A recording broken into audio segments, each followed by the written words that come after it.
آخر کار میری قسمت کا فیصلہ سنا دیا گیا اور جو کچھ فیصلہ ہوا تھا وہ میری توقع کے برعکس نہیں تھا۔ یعنی سزائے موت بجلی کی کرسی کیسی ہوتی ہوگی؟ ایک بار بدن میں کرنٹ لگا تھا، ایک شدید جھٹکا، ذہن ساکت ہو جاتا ہے اور پورے بدن میں گدگدی سی۔ لیکن وہ برقی روح جو سزائے موت کے وقت الیکٹرک چیئر میں دوڑائی جاتی ہے، اس معمولی سے جھٹکے سے لاکھوں گنا زیادہ طاقتور ہوتی ہے۔ اچھا ہے، جیسے معمولی سا جھٹکا لگنے سے ذہن ایک لمحے کے لیے سو جاتا ہے، اسی طرح اتنی طاقتور برقی روح تو سوچنے سمجھنے کی قوت ہی مفلوج کر دیتی ہوگی۔ سائنس نے جہاں لوگوں کو تکلیف پہنچانے کی بہت سی ایجادات کی ہیں، وہیں انسان کی آسانی کے لیے بھی بہت سے کام ہوئے ہیں۔ پہلے پھانسی کے تختے ہوتے تھے، رسی میں گردن باندھ دی جاتی تھی اور پھر پیروں کے نیچے سے رکاوٹ ہٹا دی جاتی۔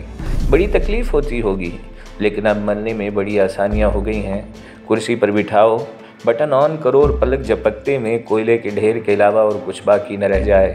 موت ایک بھیانک تصور ہے، کون مرنا چاہتا ہے؟ کسی 100 سالہ بوڑھے کو موت پیش کرو، وہ آخری کوشش کرے گا کہ زندگی کا دامن ہاتھ سے نہ چھوڑے، حالانکہ اس کی زندگی کی ساری خواہشات پوری ہو چکی ہوتی ہیں۔ لیکن کیا آپ یقین کریں گے کہ جس وقت مجھے سزائے موت سنائی گئی، میں نے سکون کی گہری سانس لی تھی۔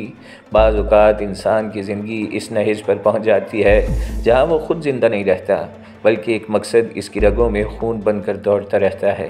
وہی مقصد روح کہلاتا ہے، اور جب وہ مقصد پورا ہو جاتا ہے تو زندگی مٹی کے سوا کچھ نہیں ہوتی۔ اب اگر آپ اس غلیظ مٹی سے کوئی دلچسپی رکھتے ہیں تو اس کا بوجھ اٹھائے اٹھائے پھریں، ورنہ جب مقصد پورا ہو جائے تو پھر زندگی کیا معنی رکھتی ہے؟ اور میں خوش نصیب انسان ہوں جو میرا مقصد تھا، میں اسے پورا کرنے میں کامیاب ہو گیا۔ چودھری بدر شاہ کے 6 جوان بیٹے، اس کی بیوی، وہ خود، ایک بیٹی، ایک داماد، پورے 10 آدمی تھے، اور میں نے ان 10 کے 10 کو انہی کے گھر میں بند کر کے جلا دیا تھا۔ ہاں، میں نے جو کہا تھا وہ پورا کر دکھایا تھا۔ اپنے باپ کی لاش پر کھڑے ہو کر میں نے اس کے سینے سے اگلتا ہوا خون اپنے دونوں ہاتھوں میں لے کر چہرے پر ملا تھا اور پوری بستی کے سامنے کہا تھا، بستی والو سن لو، تم نے دیکھا کہ چودھری بدر شاہ نے میرے بوڑھے باپ کو کس طرح قتل کیا ہے۔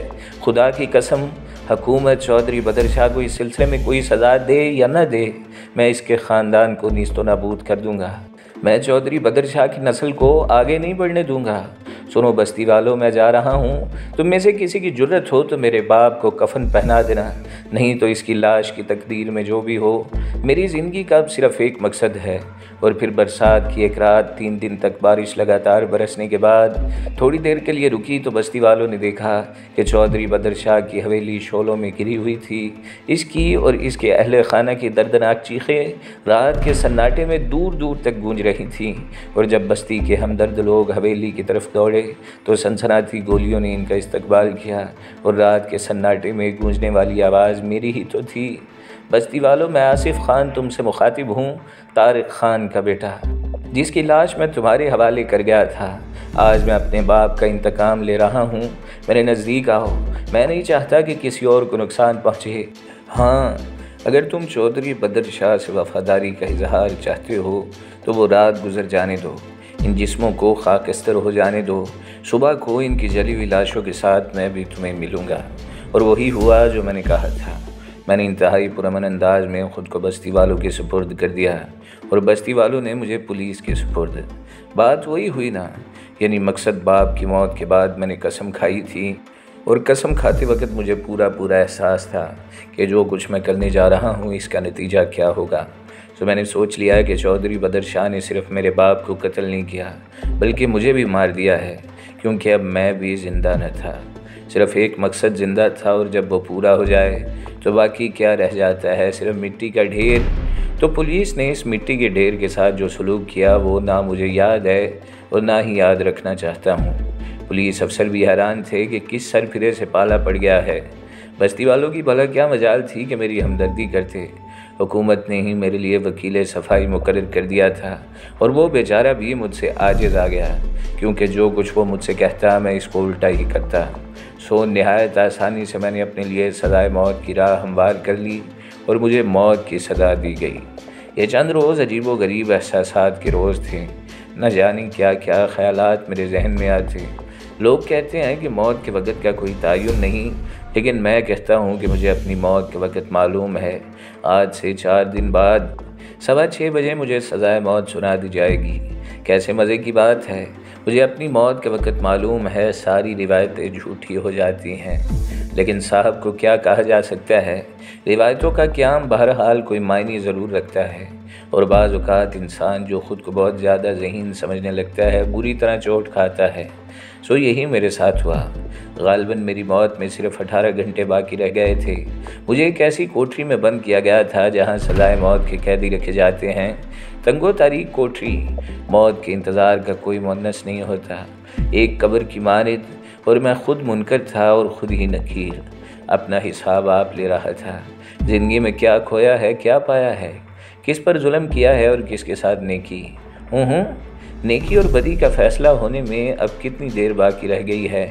جس کا جو کام ہے کرے گا، میں کسی کے معاملات میں ٹانگ کیوں اڑاؤں؟ تو صرف 18 گھنٹے باقی رہ گئے تھے۔ مجھے یقین تھا کہ اب تنگ و تاریک کوٹری میں کوئی انسانی آواز نہیں سنائی دے گی، گویا یہ قبر ہے جو مجھے زندگی ہی میں عطا کر دی گئی ہے۔ لیکن رات کے نہ جانے کون سے پہر جب کہ نیند آنکھوں میں بھر آتی ہے، خواہ اس کے بعد موت ہی کیوں نہ نصیب ہو جائے، مجھے ہلکی سی چاپ محسوس ہوئی۔ شاید اس کوٹری کا دروازہ کھلا تھا، پھر روشنی کی ایک رمق اندر آئی اور اچانک کوئی دھڑام سے میرے اوپر آ گرا تھا۔ میں بوکھلا کر اٹھ گیا، ٹٹول کر اسے دیکھنے لگا تو اتنا میں سمجھ ہی گیا تھا کہ کوئی انسانی جسم ہے۔ اس نے بھی مجھے محسوس کر لیا اور اس کے ہاتھ میرے بدن کو میری مانند ٹٹولنے لگے۔ پھر ایک گرراہٹ نما آواز آئی، ہاں کون ہو بھائی اور اس کوٹری میں کیوں ہو؟ پکنک پر آیا ہوں، میں نے مسخرے پن سے کہا، اور دوسری طرف خاموشی چھا گئی۔ شاید وہ سوچنے لگا تھا کہ پھانسی کی کوٹری میں یہ کون بے جگر ہے جو اس مزاحیہ انداز میں گفتگو کر رہا ہے۔ پھر جب حیرت کا دور ختم ہوا تو اس نے مجھ سے پوچھا، نوجوان ہو اور تم شاید بوڑھے معلوم ہوتے ہو۔ یہی بات ہے بڑے میاں، یہ پھانسی کی کوٹری ہے، کیا یہ بات بھی تمہیں معلوم ہے؟ ہاں میں سزائے موت پانے والا ہوں، بھاری آواز نے جواب دیا۔ میرے بارے میں کیا پوچھا تھا تم نے؟ آواز سے جوان معلوم ہوتے ہو، بوڑھے نے کہا۔ ہاں بڑے میاں، میری جوانی کے 18 گھنٹے باقی ہیں، پورے 18 گھنٹے، اور اس کے بعد میں بوڑھا ہو جاؤں گا، پھر مر جاؤں گا۔ اب بتاؤ، کیا میں پیدا ہو گیا؟ کیا میں جوان ہوں، بوڑھا ہو چکا ہوں یا مر چکا ہوں؟ کیا تم 18 گھنٹے کی زندگی کو کوئی حیثیت دے سکتے ہو؟ ہاں کہو گے تو میں تمہیں احمق سمجھوں گا۔ چند ساتھ خاموشی طاری رہی، پھر بوڑھے کی آواز ابھری، کیا موت کے خوف نے تمہارا ذہن معوف کر دیا ہے؟ اور میرے ذہن میں چنگاریاں سی بھر گئیں۔ میں نے بوڑھے کا گریبان پکڑ لیا۔ کیا بکواس کرتے ہو؟ موت کیا ہے؟ خوف کیسا ہوتا ہے؟ میں لاش ہوں، لاش۔ خوف کسی زندہ انسان کے سینے میں تو پیدا ہو سکتا ہے، لیکن تم لاش کا دل کہاں سے لاؤ گے؟ اپنے الفاظ واپس لو ورنہ موت سے پہلے تمہیں ختم کر دوں گا۔ پورے 10 انسانوں کو قتل کیا ہے میں نے۔ اور بوڑھے کی ہنسی بے حد ٹھنڈی تھی۔ میرا گریبان چھوڑو نوجوان، دلچسپ انسان معلوم ہوتے ہو، زندگی نے کوئی مذاق کیا ہے تمہارے ساتھ؟ کہانی سننا چاہتے ہو؟ میں داستان گو نہیں ہوں۔ میں نے اس کا گریبان چھوڑ دیا۔ کہانی گزری ہوئی داستان کو کہتے ہیں، اور جو گزر جائے وہ قابل ذکر نہیں ہوتا۔ میں مستقبل کی باتیں کرنا پسند کرتا ہوں۔ کیوں آئے ہو یہاں؟ یہ لوگ مجھے موت دینے لائے ہیں۔ آہا، سزائے موت کے قیدی ہو؟ میں نے خوش ہو کر کہا۔ ہاں۔ کتنے مارے تھے اور کیوں مارے تھے؟ تم مجھ سے وہی بات پوچھ رہے ہو جس پر خود جھلا گئے تھے۔ او بات درست ہے، میں نے اعتراف کیا، لیکن بڑے میاں موت کا کوئی خوف، مرنے کا کوئی رنج تو نہیں ہے؟ اور بوڑھے نے پھر ہلکا سا کہکا لگایا۔ موت مجھے پیش کی گئی ہے، میں نے اسے قبول نہیں کیا۔ کیا مطلب؟ ارے میں زندہ انسان ہوں، موت نہیں چاہتا، اور تم سن لو، مروں گا بھی نہیں۔ بھلا یہ کیسے ممکن ہے کہ ایک شخص مرنا نہ چاہتا ہو اور اسے موت دے دی جائے؟ ہم قدرت کی دی ہوئی موت کو نہیں ٹال سکتے، لیکن انسان کی کیا مجال ہے کہ وہ کسی کو مار سکے؟ بجلی کی کرسی پورے بدن میں سرور کی لہریں دوڑا دیتی ہے، اور انسان اس قدر لذت محسوس کرتا ہے کہ پھر کبھی آنکھ نہیں کھولتا۔ میں نے تمسخرانہ انداز میں کہا، کہنا یہ چاہتے ہو کہ ہمارے لیے سزائے موت تجویز کرنے والے ہمیں کسی طرح نہ جینے دیں گے؟ ہاں میرا مقصد یہی ہے۔ تم تو بزدل ہو، بوڑھے نے حقارت سے کہا۔ مجھے دیکھو، انہوں نے مجھے سزائے موت دی ہے، لیکن میں نے اسے دل سے قبول نہیں کیا، اور میں قبول کروں گا بھی نہیں۔ اب سے کچھ دیر بعد یہاں سے چلا جاؤں گا۔ بہت خوب، میں نے طنزیہ انداز میں ہنستے ہوئے کہا۔ چلو گے میرے ساتھ؟ اس نے کہا۔ نہیں، دیکھوں گا کہ تم کس طرح باہر جاتے ہو۔ زندگی کی آرزو نہیں ہے؟ نہیں۔ او پھر تمہاری بزدلی انتہا کو پہنچی ہوئی ہے۔ احمق نوجوان مجھے دیکھو، میں بوڑھا ہوں، معذور ہوں، لیکن میں زندہ رہنا چاہتا ہوں۔ تو اتنی چھوٹی سی عمر میں کیوں مرنا چاہتا ہے؟ میری ایک منطق ہے، میں مقصد کو زندگی سمجھتا ہوں، اور جب مقصد پورا ہو جائے تو زندگی بے مقصد ہو جاتی ہے۔ تو تمہارا مقصد پورا ہو گیا؟ ہاں، لیکن نوجوان تم نے اتنی طویل زندگی کو صرف ایک مقصد کے قابل کیوں سمجھا؟ یہ تو خوش بختی ہے کہ انسان کو کچھ مقصد حاصل ہو جائے۔ تمہارے نظریے کے مطابق اگر تم زندگی کا سب سے بڑا مقصد حاصل کر چکے ہو اور اپنی دانش میں زندگی ختم کر چکے ہو تو پھر ان بقیہ سانسوں کو کسی اور طرف کیوں نہیں لگا دیتے؟ تمہیں کیا معلوم جس زندگی کو تم اس بے دردی سے ختم کرنے پر تلے ہوئے ہو، ممکن ہے وہ کسی کے کام میں آ جائے۔ نہ جیو اپنے لیے، اپنے آپ کو کسی دوسرے کے حوالے کر دو، ممکن ہے اس کی زندگی کو تمہاری زندگی کی ضرورت ہو۔ بوڑھے کے الفاظ نے نہ جانے کیوں میرے ذہن میں ہلچل پیدا کر دی۔ مجھے محسوس ہو رہا تھا جیسے واقعی میری سوچ غلط ہو، لیکن بڑے میاں بھی پاگل ہی معلوم ہو رہے تھے۔ زندگی صرف چند گھنٹوں کے لیے رہ گئی تھی اور وہ نکل جانے کی باتیں کر رہے تھے۔ میں خاموشی سے ان کے بارے میں سوچتا رہا، وہ بھی خاموشی سے کچھ سوچ رہے تھے۔ پھر وہ بولے، میرے خیال میں تم اپنے فیصلے پر نظر ثانی کر رہے ہو۔ تم نے میرا ذہن الجھا دیا ہے، میں نے پریشان لہجے میں کہا۔ ایسی کوئی بات نہیں ہے، میں تمہیں زندگی کی راہ پر لے جانا چاہتا ہوں۔ تم نہ جانے کیوں موت کی وادیوں میں گم ہو جانا چاہتے ہو۔ اوہ، تم میرے بارے میں کچھ نہیں جانتے۔ زندگی اور موت میرے لیے یکساں ہیں۔ غور تو کرو، اس دنیا میں اربوں انسان ہیں، زمین کے ایک ایک حصے پر لاکھوں جاندار ہیں۔ ان میں رشتے ہیں، نعتیں ہیں، محبتیں ہیں، اپنائیت ہے۔ میں نہیں کہتا کہ دنیا میں میرے جیسے نہ ہوں گے، لیکن میں دعوے سے کہتا ہوں کہ انہیں میری مانند جینے کی خوشی نہ ہوگی۔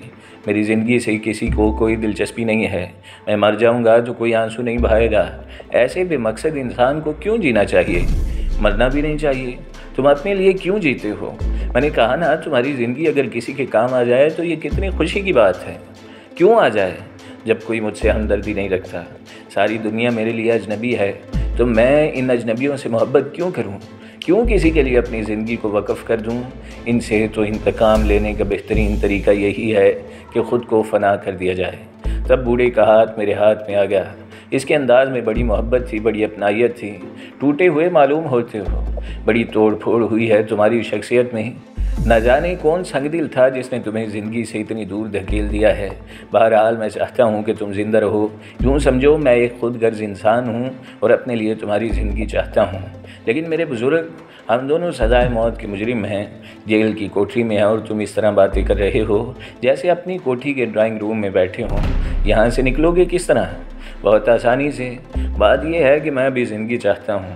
میں نے موت قبول نہیں کی، اور جو موت قبول نہیں کرتے وہ موت سے جنگ کرنا بھی جانتے ہیں۔ ابھی تھوڑی دیر بعد میں زندگی کے لیے موت سے جنگ کروں گا۔ اگر اس جد و جہد میں مارا گیا تو سمجھ لوں گا کہ اس جنگ میں شکست ہو گئی۔ ممکن ہے زندگی ہی کامیاب ہو جائے۔ اگر مجھے میری زندگی کا کوئی مصرف بتا دو تو میں تمہارا ساتھ دوں گا۔ مصرف ہے، اور ایسا ہے کہ تمہیں اس سے دلچسپی ہو جائے گی، لیکن یہاں سے نکلنے کے بعد بتاؤں گا۔ ہاں، میں اس کی باتوں پر غور کرنے لگا۔ پر حقیقت میں نے پہلے اس انداز میں نہیں سوچا تھا، ورنہ خود کو اس طرح بستی والوں کے سپرد نہ کرتا۔ اسی وقت اپنے بچاؤ کے لیے جد و جہد کرتا، لیکن اب مجھے احساس ہو رہا تھا کہ زندگی واقعی ایسی بے حقیقت چیز نہیں ہے۔ زندگی کے بہت سے دور ہوتے ہیں۔ کیا سوچا؟ میں تیار ہوں، میں نے جواب دیا، اور بوڑھے نے مجھے ٹٹول کر سینے سے لگا لیا۔ یقین کرو، زندگی بہت خوبصورت ہوتی ہے، بشرطیہ کہ اسے گزارنے کے گر سیکھ لیے جائیں۔ میں اب بھی اور کبھی بھی تم سے یہ بات نہیں پوچھوں گا کہ تم یہاں تک کس طرح پہنچے ہو، لیکن اپنے بارے میں اتنا ضرور بتاؤں گا کہ میں جان بوجھ کر یہاں تک آیا ہوں۔ کیا مطلب؟ میں نے صرف چند روپوں کے لیے ایک شخص کو قتل کر دیا تھا، بھرے بازار میں تھا کہ مجھے یہاں تک پہنچا دیا جائے۔ مجھے ان روپوں کی کوئی ضرورت نہیں تھی۔ اوہ، میں نے حیرت سے کہا، یہ حقیقت ہے میرے بچے، میں تمہیں اس کا ثبوت دے دوں گا۔ لیکن آخر کیوں؟ تم یہاں کیوں آنا چاہتے تھے؟ اس داستان کو ہم کسی اور وقت کے لیے اٹھا رکھتے ہیں۔ برسات کا موسم دور ہے اور امن کا دور ہے، ہم کچھ وقت سکون سے گزار سکتے ہیں۔ بوڑھے کی گفتگو میری سمجھ میں نہیں آ رہی تھی، لیکن بہرحال مجھے اس شخصیت سے دلچسپی محسوس ہوئی تھی، اور میں اس کی باتوں میں بھی دلچسپی لے رہا تھا۔ پھر اب کیا کیا جائے؟ کیا وقت ہوا ہوگا؟ بوڑھے نے پوچھا۔ مجھے کوئی اندازہ نہیں ہے۔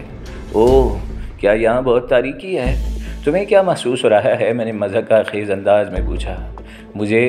بوڑھا چند ساتھ کے لیے خاموش ہو گیا، پھر ایک گہری سانس لے کر بولا، یہاں تو گہری تاریکی ہے، یا تم مذاق اڑا رہے ہو؟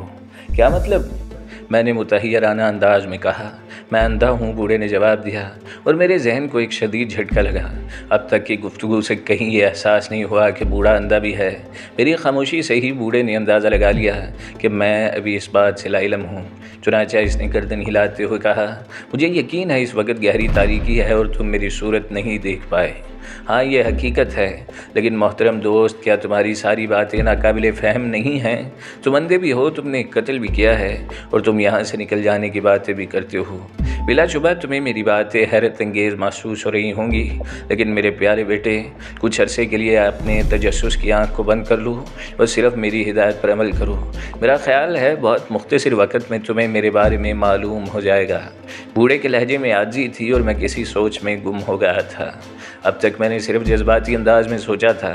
میں یہی سوچتا رہا تھا کہ مقصد کے حصول کے بعد زندگی ضروری نہیں ہوتی، لیکن بوڑھے سے گفتگو کرنے کے بعد نہ جانے کہاں سے میرے ذہن میں بھی زندگی کی ایک کرن آئی تھی اور میں زندہ رہنے کے بارے میں سوچنے لگا۔ تب بوڑھے کی آواز ابھری، کیا تیار ہو؟ ٹھیک ہے، میں نے گہری سانس لی، میں تیار ہوں۔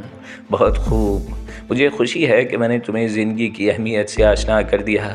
بہت ہی عمدہ۔ تو میرے بچے، ہم اب سے چند منٹ کے بعد کام شروع کر دیں گے۔ ہاں، تمہیں اس جیل میں کتنا عرصہ گزر گیا ہے؟ تقریباً 1.5 سال، میں نے جواب دیا۔ یقیناً تم اس پوری پوزیشن سے واقف ہوگے۔ کیا تمہیں اندازہ ہے کہ اس وقت تم جہاں موجود ہو یہ جگہ جیل کی دیوار سے کتنی دور ہے؟ میں چاہتا ہوں کہ تم صرف ایک بار مجھے اس کا نقشہ سمجھا دو، بوڑھے نے کہا، اور میں اپنی یادداشت کے سہارے اسے صورتحال سمجھانے لگا۔ بوڑھا بہت غور سے سن رہا تھا، پھر اس نے غالباً گردن ہلائی۔ ٹھیک ہے، اس طرح معمولی چالاکی سے ہم جیل کی دیوار عبور کر سکتے ہیں بیٹے، لیکن اس آہنی کوٹری سے کیسے نکلو گے؟ سنتری یہاں سے خاصی دور ہے اور تم بتا چکے ہو کہ کوٹری کے پیچھے ایک ناکارہ گلی موجود ہے جو کوڑا کرکٹ پھینکنے کے کام آتی ہے۔ ہاں، میں نے جواب دیا۔ تو پھر ممکن ہے ہم سنتری کو قتل کیے بغیر ہی دیوار تک پہنچ جائیں گے، اور پھر باہر نکلنے کے لیے ہم گٹر لائن استعمال کریں گے، وہی گٹر لائن جو دیوار کے قریب سے شروع ہوتی ہے۔ لیکن چچا جان، اول تو اس کوٹری کی موٹی سلاخیں اور پھر جس گٹر لائن سے آپ فرار کا پروگرام بنا رہے ہیں، اس کے اوپر بھی آہنی جنگلہ زمین کی خاصی گہرائی میں نصب ہے، وہاں سے فرار کی کوئی گنجائش نہیں ہے، اس لیے اس طرف محافظ خاصی نگرانی بھی نہیں رکھتے۔ واہ، بوڑھا خوش ہو کر بولا، اور تم کہتے ہو کہ فرار کی کوئی گنجائش نہیں ہے؟ میرے ساتھ آؤ۔ بوڑھا اٹھ گیا اور پھر وہ ایک لمحے کے لیے رکا اور دوسرے لمحے کوٹری کے آہنی جنگلے کے قریب پہنچ گیا۔